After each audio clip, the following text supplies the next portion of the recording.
Mrs. Sawyer, Mr. Sawyer, distinguished platform guests, ladies and gentlemen. It is my pleasure to welcome you today to Electric Boat on the launching of the fast attack submarine, Pittsburgh. A special thanks goes to the people who have come from Pittsburgh and other distant cities to attend this early morning ceremony. I am delighted to be able to report to you that last Wednesday we delivered the Augusta, a sister ship of the Pittsburgh, to the Navy 73 days ahead of current schedule. She is the 18th ship of her class to be delivered by EB. Two other ships of this class have been delivered to the Navy this year, along with two Tridents, totaling close to 60,000 tons of submarine delivered in 1984. And we at Electric Boat intend to keep up this momentum. Please permit me now to introduce to you the guests on the platform who will not be mentioned later on in the program. Chief of Navy Materiel, Admiral Stephen A. White.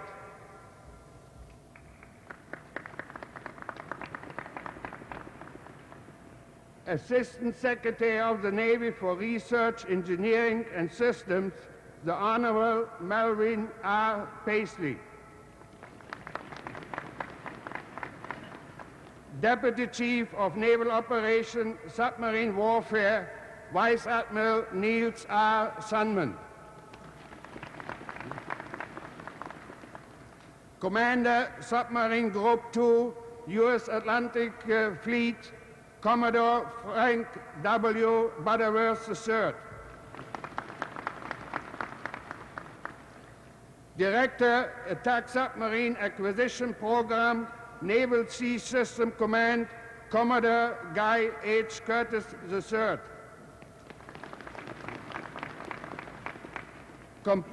Competition Advocate General, Navy Materiel Command, Commodore Stuart F. Platt.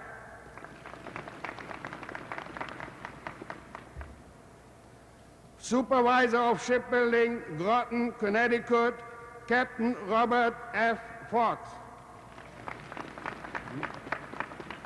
Matron of Honor and wife of Richard Halloran, Mrs. Judy C. Halloran. It now gives me great pleasure to introduce to you the Chairman of the Board of General Dynamics, Mr. David S. Lewis.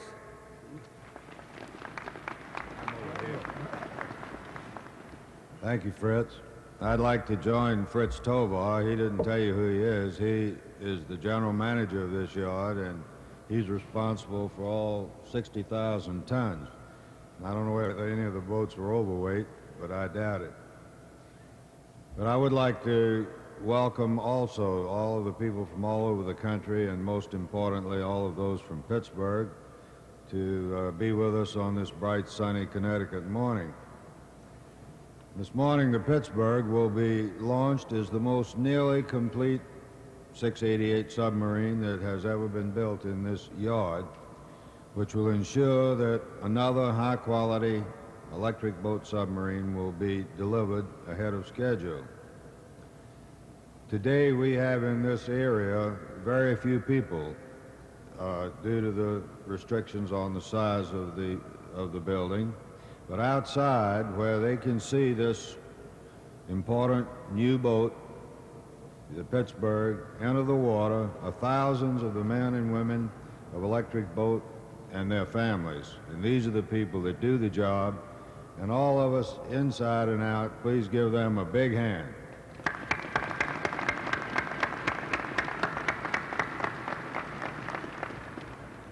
Adding immeasurably to the occasion today is certainly the inspiring music of the Northeastern Navy Band from Newport, Rhode Island, led by Chief Musician Michael King. Give them a hand, please.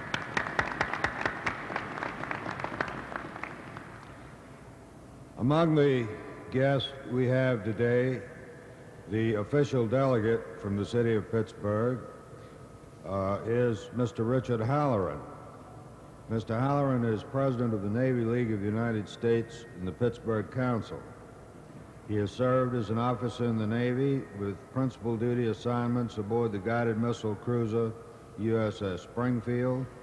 He was based later in Vietnam on a very important logistics service. He's presently a commander in the Naval Reserve, and in that capacity has had duty assignments at the submarine base here in New London. Mr. Halloran received his Doctor of Law degree from Duquesne in 1966. He served as counsel and corporate secretary of the Dollar Savings Bank from 1972 to 1980, and since then he has been an executive with the insurance firm of Marsh McLennan in Pittsburgh. Welcome to Electric Boat, Mr. Halloran.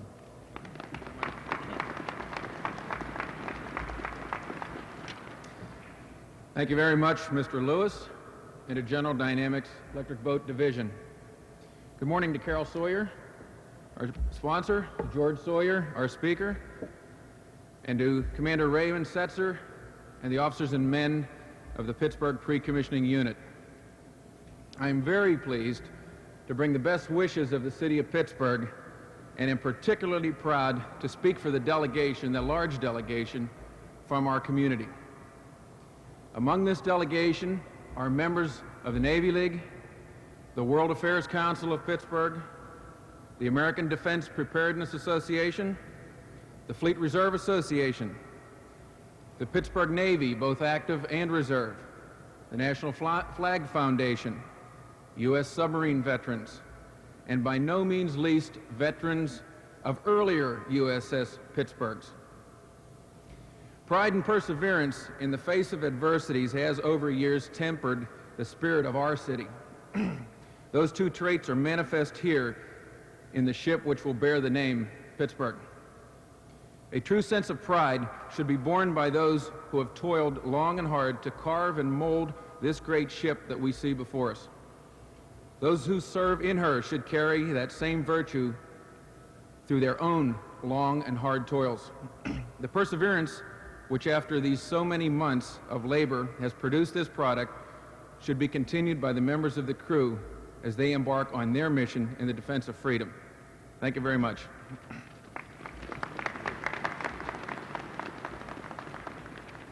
Thank you, Mr. Halloran. It's my pleasure now to introduce a very distinguished American, Mr. Chapman B. Cox, the General Counsel of the Department of Defense. Mr. Cox is a native of Dayton, Ohio, a graduate of the University of Southern California, and he received his doctorate in law from the Harvard Law School in 1965, following which he served for 3 years as an officer in the Marine Corps, including duty in South Vietnam. From 1968 till 1981, he practiced law in Los Angeles and Denver before being appointed to serve first as Deputy Assistant Secretary of the Navy for Logistics and later as Assistant Secretary of the Navy for Manpower and Reserve Affairs. He was appointed to his present position by President Reagan earlier this year. Please join me in welcoming the General Counsel of the Department of the Defense, Mr. Chapman B. Cox.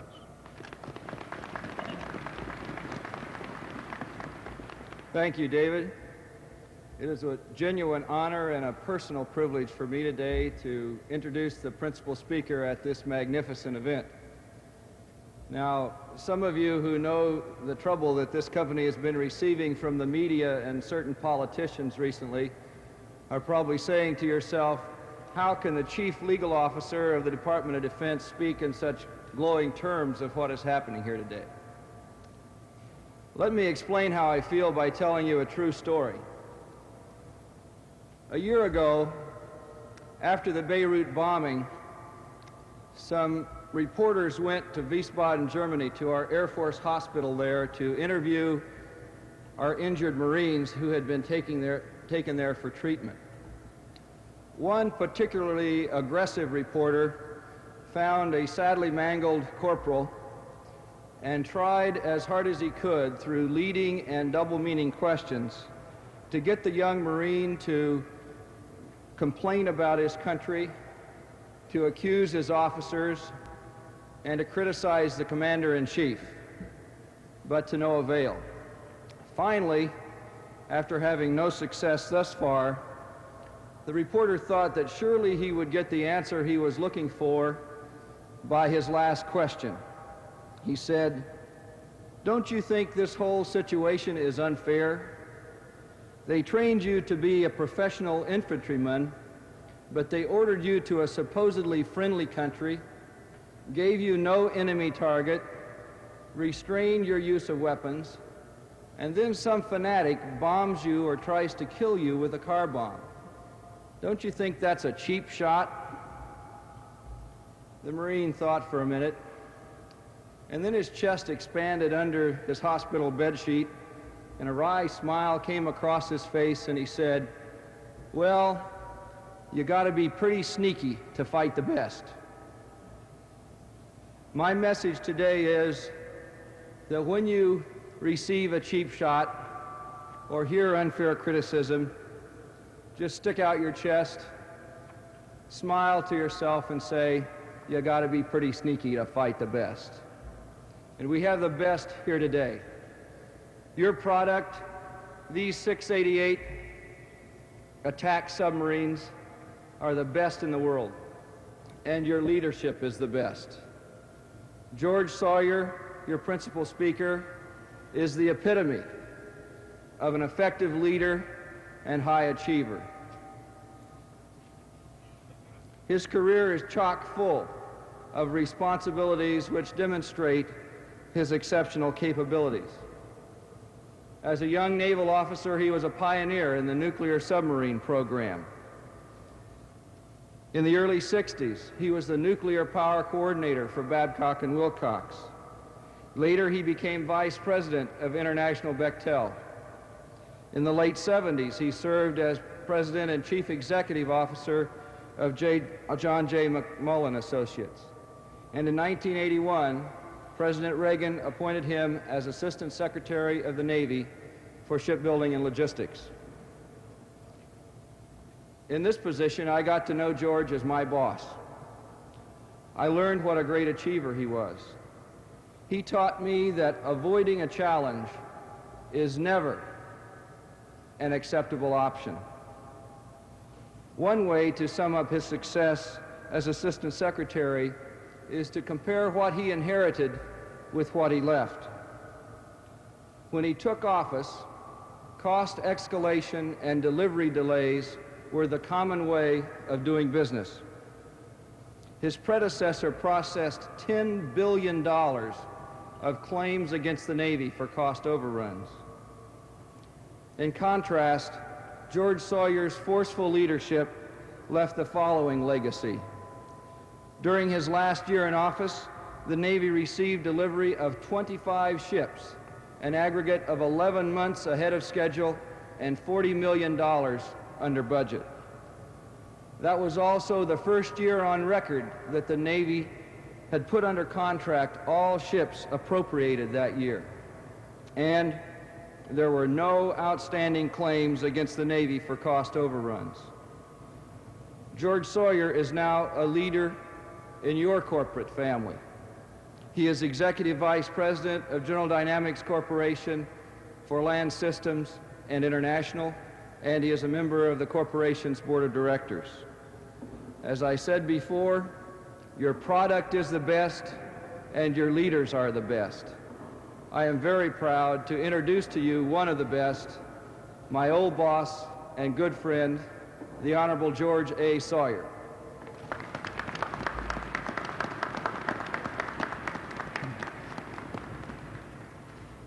Thank you, Chaplain Cox. Good morning, ladies and gentlemen.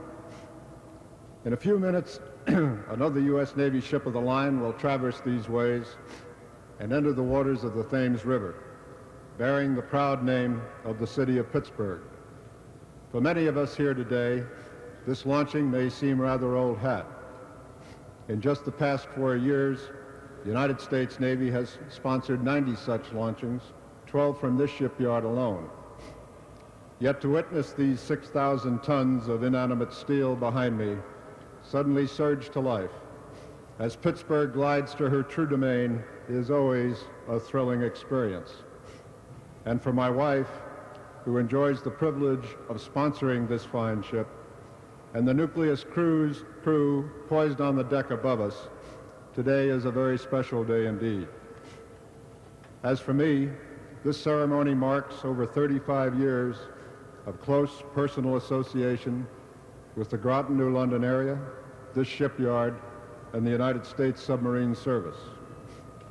The emotions which flood my senses and yours at this moment are very personal, and it is fitting that we reflect together the importance and historic traditions of this ceremony and what it represents to our nation and to us here today. When Pittsburgh commissions about a year from now, she will be the 33rd ship of the Los Angeles class of attack submarine.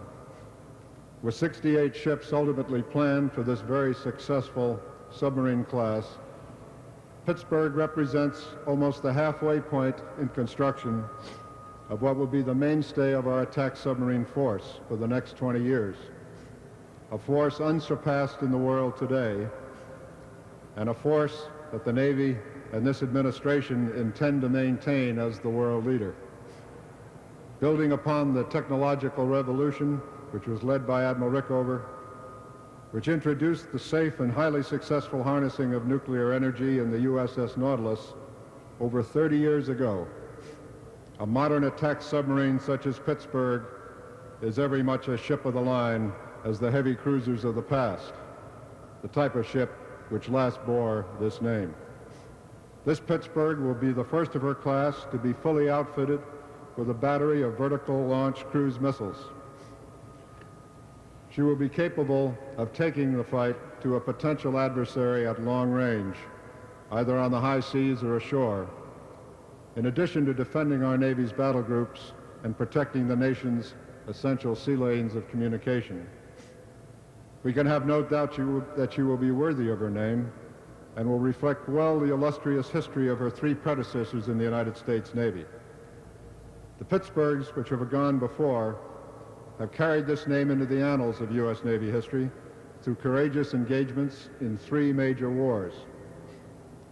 Now, our hope and prayer today must be that this Pittsburgh will carry on the traditions of service and excellence, but never in her lifetime experience the need to use her great powers in war.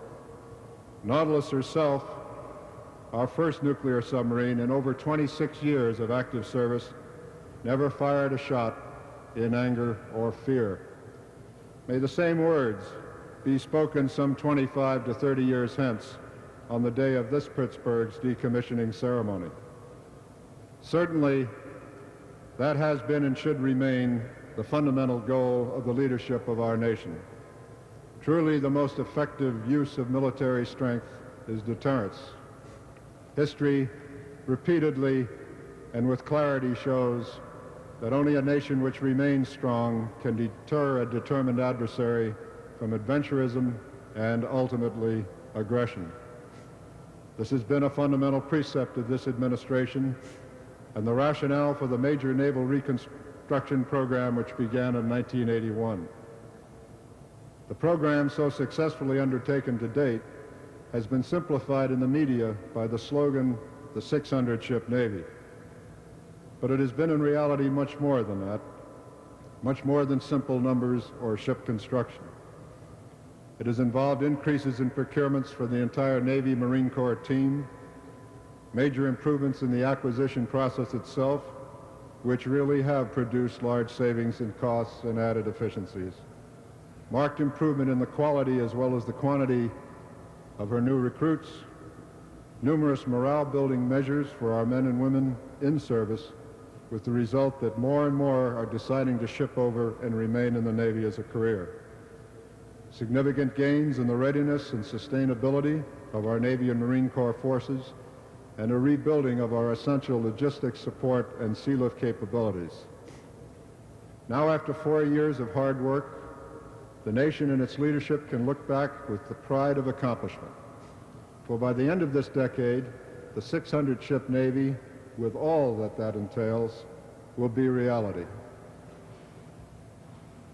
When Pittsburgh herself commissions next year, there will be fewer than 50 ships remaining to meet the 600-ship goal. The numbers and capabilities of this new Navy, and the most importantly, the renewed pride and increased skills of the men and women who comprise today's Navy, clearly attest to this revitalization. A Navy worthy of her proud traditions and a true deterrent, fully capable of preserving peace with honor. I would be remiss not to comment on the contributions made by industry in this naval reconstruction program, particularly the men and women here today who are building Pittsburgh. To you, I would like to acknowledge my association with this shipyard and some old friends present, which extends back in time to 1957. You designed and built Triton well then, as you have built so many fine ships both before and since. Your continuing dedication to excellence in quality and performance is rooted clearly in the knowledge of the demands of the technology which you have applied so successfully since Nautilus, as well as the needs of the naval service with whom this company has been closely associated for almost 85 years. The men of Pittsburgh know that they will go down to the sea on the finest ship built anywhere in the world today. I have spoken of pride and tradition and the renewal of that spirit within the naval service. Of course, the service is only a mirror of our society as a whole. This renewed Navy, renewed in both physical and human resources, could come into being only with the support of our nation. We are building our fleet today because the nation has wanted it and continues to want it. We have capable and highly motivated young men and women in our armed forces today because the nation once more regards service in defense of one's country to be an honorable profession worthy of the respect of all people. Thus, we have had a consensus, and we continue to enjoy a consensus for building a strong defense. That consensus today is under strong attack, increasingly vocal and strident and increasingly personal. But I'm hopeful that we will maintain the strength of our convictions and secure in the knowledge that only through a strong defense will we maintain the peace. And as the bearer of a fine and proud city's name joins her native element en route to joining a proud Navy and the finest submarine service in the world, let us hold to our consensus and to our convictions and to our pride in this very great and good United States of America. Thank you all very much.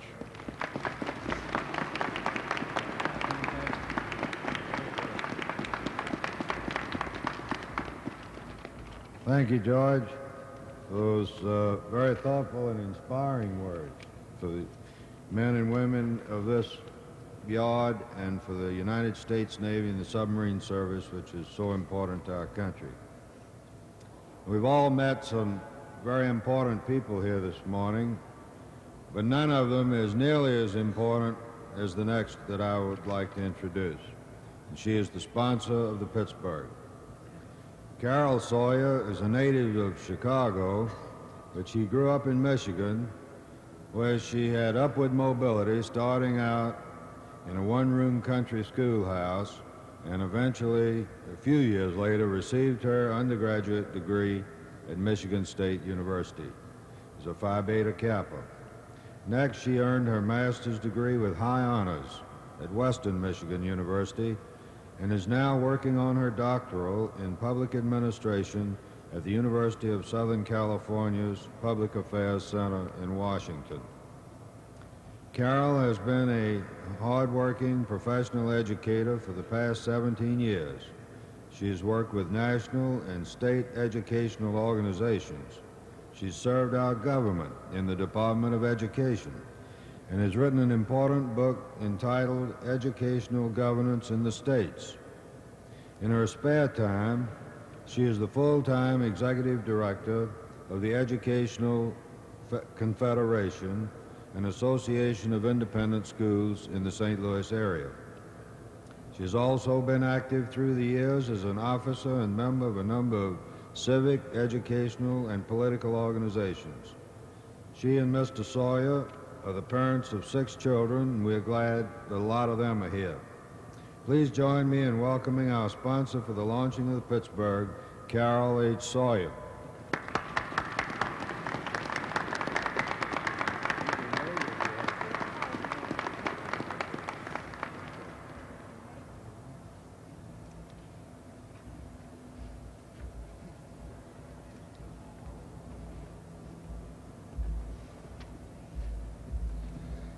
Will Captain N.L. Crump, Chaplain, United States Navy, please come forward to bless the ship.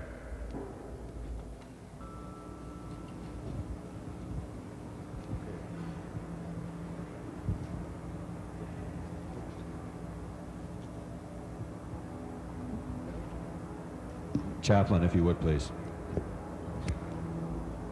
Let us pray. O eternal Father, strong to save, who at the stirring of thy Spirit brought life to the vastness of the galaxy and the depths of the sea, we commend this submarine Pittsburgh and her launching to thy never-failing care and keeping. Preserve her from the dangers of the sea and the violence of the enemy, that she may be a safeguard under the United States of America and a security for such as pass over the seas upon their lawful occasions.